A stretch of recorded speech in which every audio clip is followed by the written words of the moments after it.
بسم الله الرحمن الرحيم نحمده ونصلي على رسوله الكريم أما بعد فأعوذ بالله من الشيطان الرجيم بسم الله الرحمن الرحيم إنما المؤمنون إخوة فأصلحوا بين أخويكم وقال النبي صلى الله عليه وسلم لا تدخلوا الجنة حتى تؤمنوا ولا تؤمنوا حتى تحابوا أولا أدلكم على شيء اذا فعلتموها تحاببتم افشوا السلام بینکم۔ میرے محترم دوستوں اور بزرگوں، آج امت جو ہے عجیب حالات میں چل رہی ہے اور اس کی وجہ ہے امت کے اندر اتفاق نہیں ہے۔ عالم کفر اس بات پر متفق ہو چکا ہے کہ کیسے اس مسلمان کو اور اسلام کو ختم کر دیا جائے، لیکن مسلمان مختلف جماعتوں میں بٹ کر ایک دوسرے کے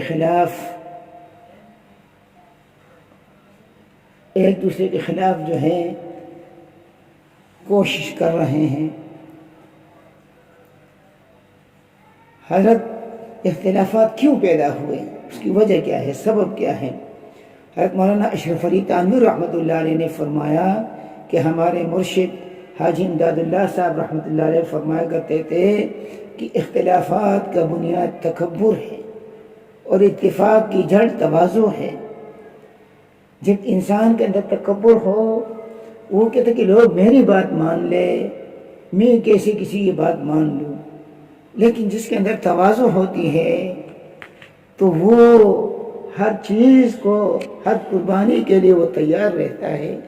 وہ تو چاہتا ہے کہ کسی طریقے سے میرے مسلمان بھائی کی پریشانیاں دور ہو جائے، ان کو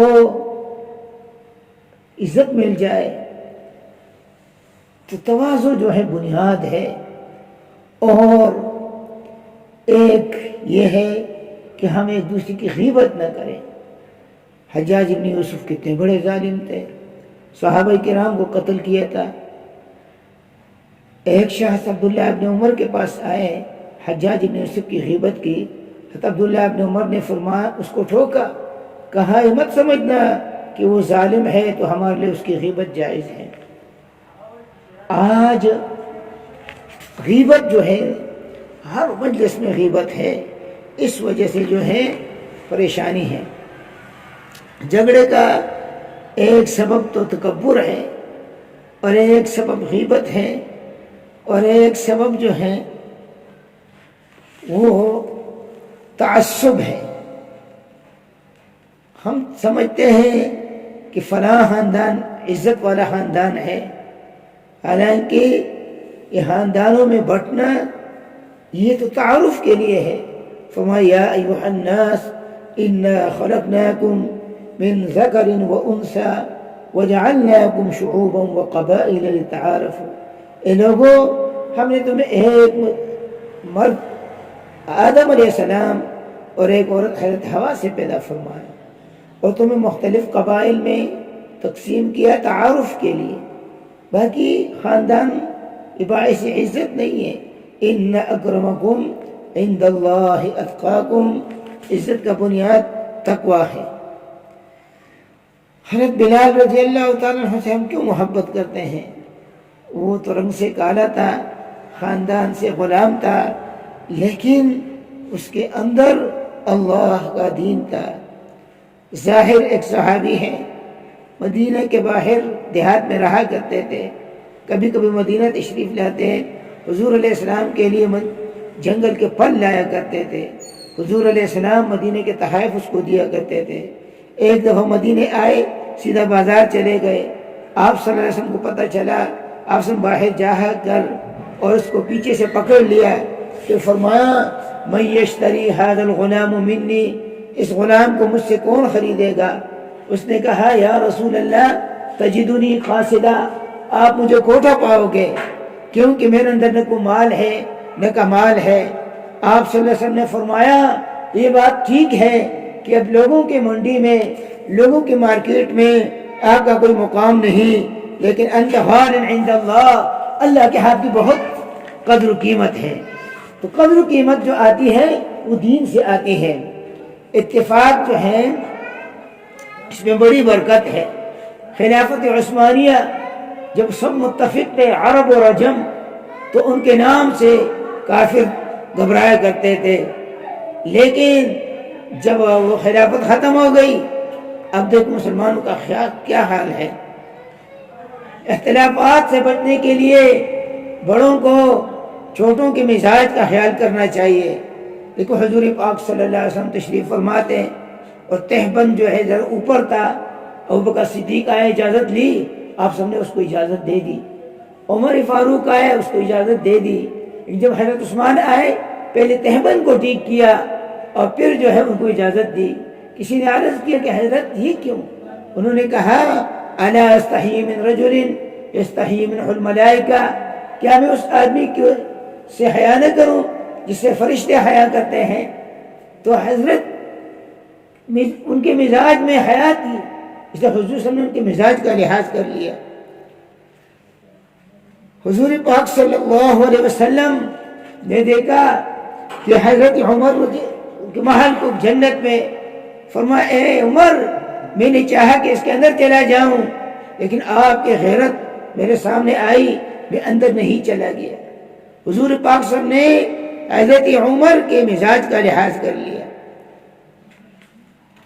اختلاف ایک بڑا سبب دینی جماعتوں کا ایک دوسرے کا اعتماد نہ کرنا۔ دینی جماعت چاہے تبلیغی جماعت ہے چاہے مجاہدین کی جماعت ہے، سب کے سب ضروری ہے۔ جیسے کھانا اپنی جگہ ضروری، پینا اپنی جگہ ضروری، کوئی آدمی کھانے کے بغیر نہیں رہ سکتا، اسی طرح پینے کے بغیر بھی نہیں رہ سکتا۔ مسلمانوں کے اول طبقہ وہ مجاہد بھی ہوا کرتا تھا، وہ دعوت و تبلیغ والا بھی ہوا کرتا تھا، وہ مدرسے والا بھی ہوا کرتا تھا۔ آج ہم کمزور ہیں، سارے کام نہیں کر سکتے۔ ہمارے شیخ اور مرشد مولانا یوسف لدھیانوی رحمۃ اللہ علیہ فرمایا کرتے تھے کہ جس کے دل میں اللہ نے جس کام کا جذبہ ڈالا ہو اسی کو کرتا رہے اور دوسروں کی تائید کرے، دوسروں کی کامیابیوں کو سن کر خوش ہو تو اس کے عمل نامے میں تمام کام کے اجر لکھے جائیں گے۔ شیخ الہند رحمۃ اللہ علیہ فرمایا کرتے تھے کہ میں جب مالٹا کی جیل میں تھا میں نے غور کیا امت کے عروج کے اور زوال کے اوپر، تو مجھے دو باتیں نظر آئی کہ آج جتنے تنزل ہے، ایک تو قرآن پاک کو چھوڑنے کی وجہ سے، دوسرے آپس کے اختلافات کی وجہ سے۔ فرمایا میں باقی زندگی میں یہ کوشش کروں گا کہ مسلمانوں کے آپس کے اختلافات ختم ہو جائے اور خود قرآن کو عام کروں گا۔ بڑھاپے میں قرآن پاک کا درس شروع کیا، جس میں حضرت حسین احمد مدنی رحمۃ اللہ علیہ، حضرت شبیر احمد عثمانی رحمۃ اللہ علیہ بھی بیٹھا کرتے تھے۔ صحابہ کرام کا اختلاف تھا لیکن وہ اللہ کے لیے تھا۔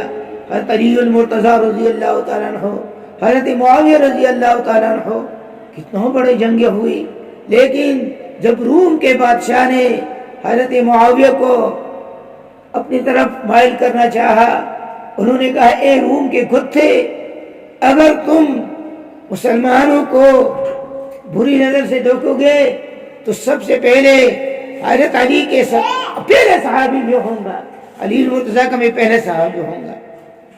اختلافات سے بچنے کے لیے ایک سبب جو ہے اور علاج جو ہے وہ صبر ہے۔ اللہ فرماتے ہیں لا تنازعوا فتفشلوا وتذهب ريحكم واصبروا، تم جھگڑے مت کیا کرو، تم بزدل ہو جاؤ گے، تمہارا مقام اور دبدبہ چلا جائے گا، اور علاج کیا ہے کہ تم صبر کرو، ان اللہ مع الصابرین۔ تو اختلافات سے بچنے کے لیے کامیاب نسخہ صبر ہے، اور تواضع اور صبر یہ دو اہم اصول ہیں۔ مفتی اعظم پاکستان مفتی شفیع رحمۃ اللہ علیہ نے فرمایا مسلمان جس مصائب میں مبتلا ہے اس کا بڑا سبب خانہ جنگی، تفریقہ بازی، اور اختلافات کا ایک سبب جو ہے آخرت سے غفلت ہے۔